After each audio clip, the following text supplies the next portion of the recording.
takot na ang kampo ni Sara Duterte kasi kailangan nilang mag-double time para pagandahin ang imahe ni Sara Duterte, palabasin na ang lakas-lakas niya, lalo na sa mga survey, dahil sigurado pong matatalo si Sara Duterte sa 2028. Yan ay kung hindi po siya ma-impeach.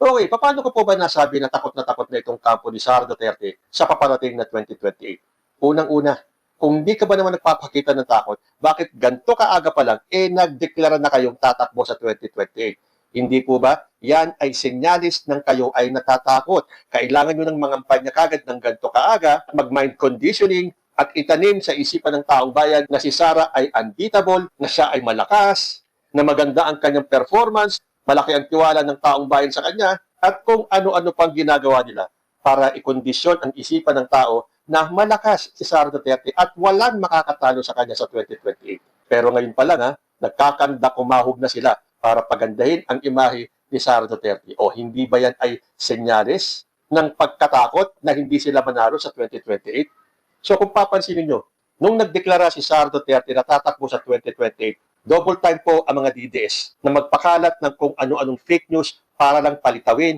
na malakas si Sara Duterte. Sabagay, hindi pa naman siya nagdedeklara eh. Panay na ang pagmamind conditioning. Pansinin niyo, ilang survey na ang lumabas na ang taas-taas ng survey ni Sara Duterte. In fact, meron na naman pong lumabas na bagong survey at ito ay galing sa Publicus Asia na nagsasabing ang trust rating ni Vice President Sara ay 31% at ang kay BBM ay 14%.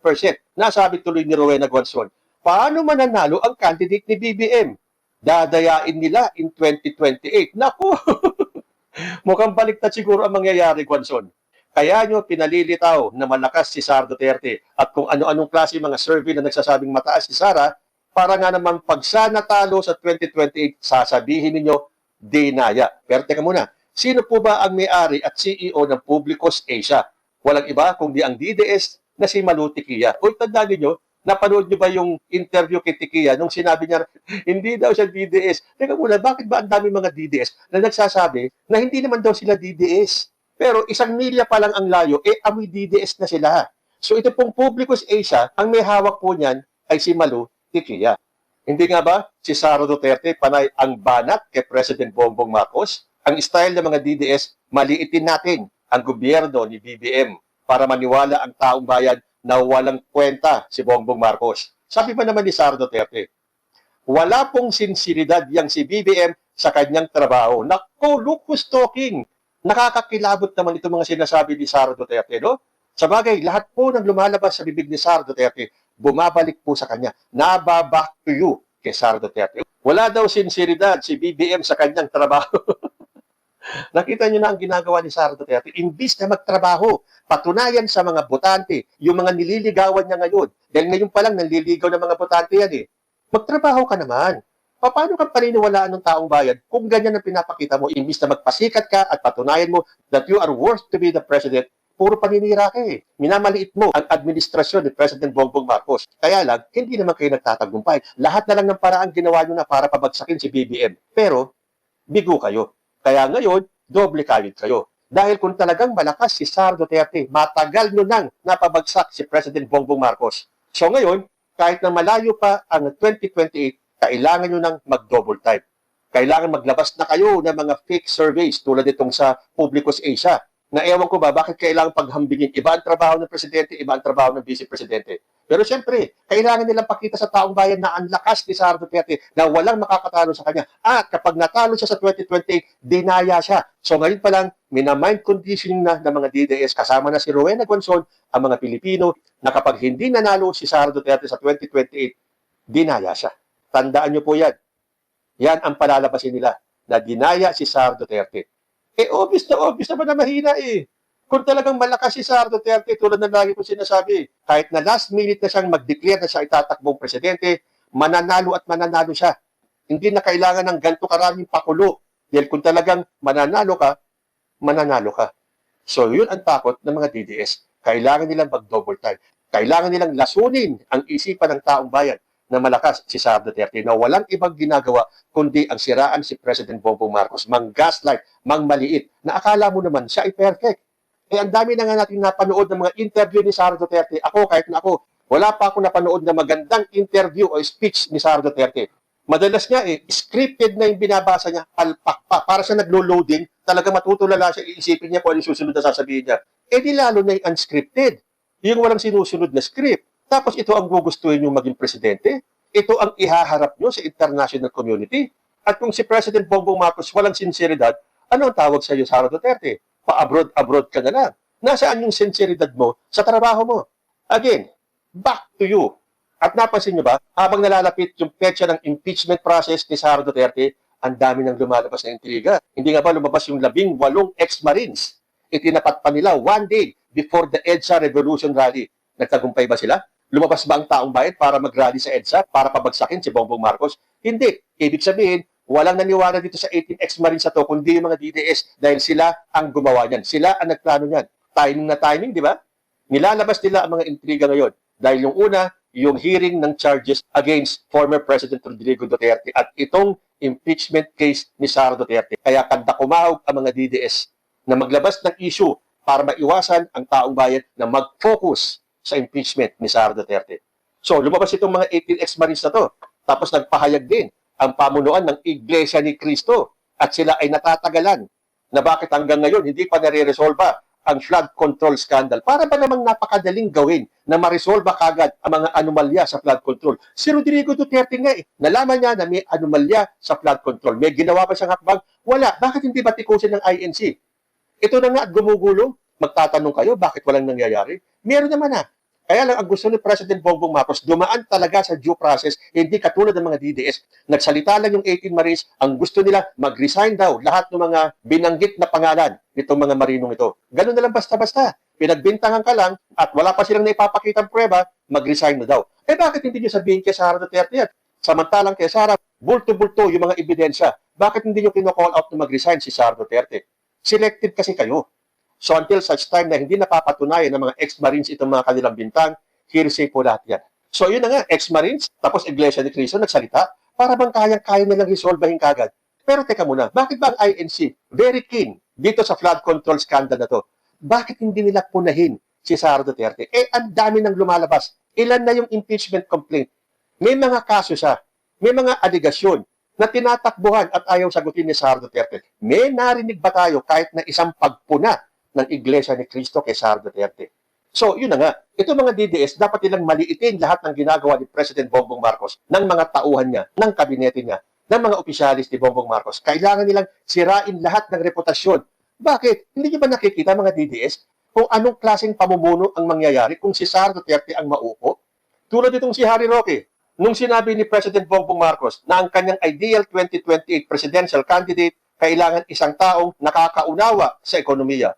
Banat ba naman ni Harry Roque? Nagsalita ang high school graduate at college dropout. Hoy, Harry Roque, yung sinasabi mong high school graduate at college dropout ay presidente ng Pilipinas. Eh, ikaw, sikat na abogado, pero pugante, hindi makauwi ng Pilipinas dahil takot harapin ang mga kaso mo rito.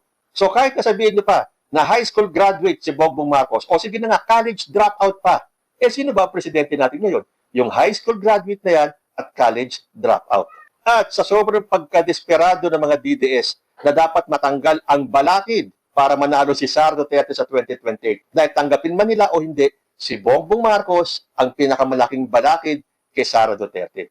Double time na nga sila sa paninira eh. Dahil lahat na ng paraan ginawa nila, hindi sila nagtatagumpay. So ngayon, nakakita sila ng issue. Yung pong nagkasakit si President Bongbong Marcos ng diverticulitis o ano-ano na ang mga naglabasan itong mga DDS trolls. Kesyo rest in peace. Kesyo namatay na daw si President Bongbong Marcos. Kesyo tagumpay na naman daw yung wish ni Cara David. At kung ano-ano pa. Nung isang araw, naglabas na naman ng faking news itong mga DDS na sinugod na naman daw si President Bongbong Marcos sa St. Luke's. Yung isa dyan na DDS na ang hilig magpakalat ng fake news, dinala na naman daw si Bongbong Marcos sa St. Luke's. Magpakita na naman daw ng prueba na buhay pa. Eh, fake news pala. Hindi po totoo na sinugod si President Bongbong Marcos sa St. Luke's. So nagsalita naman tong isang attack dog ng mga Duterte, si Lorraine Badoy. Ay, Dr. Lorraine Badoy. Tanggalin nyo na nga yung mga nakadikit sa pangalan ninyo dahil kayo ay kahihiyan sa mga propesyon ninyo. Sabi ni Badoy, sorry, hindi si Bangag yung nasa St. Luke's. Bukas uli, Dasal tayo, mategi na ang putang inang yan. Totoo kaya sinabi to ni Loren Badoy? Pero I tend to believe. Kasi may nakikita ko mga live na mga statement ni Badoy kung ano-ano po talaga.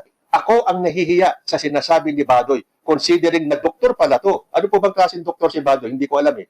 Pero for a doctor na magsalita ng mga ganung, narinig kong sinabi ni Badoy, lalo na nung kasagsagan nung fake sex scandal. Hindi ko lang kasi nakopya yung video yun nung sinabi ni Badoy, na very graphic eh. Talagang bastos. Magtatanong katuloy, ganito ba kabaho ang bunganga ni Badoy?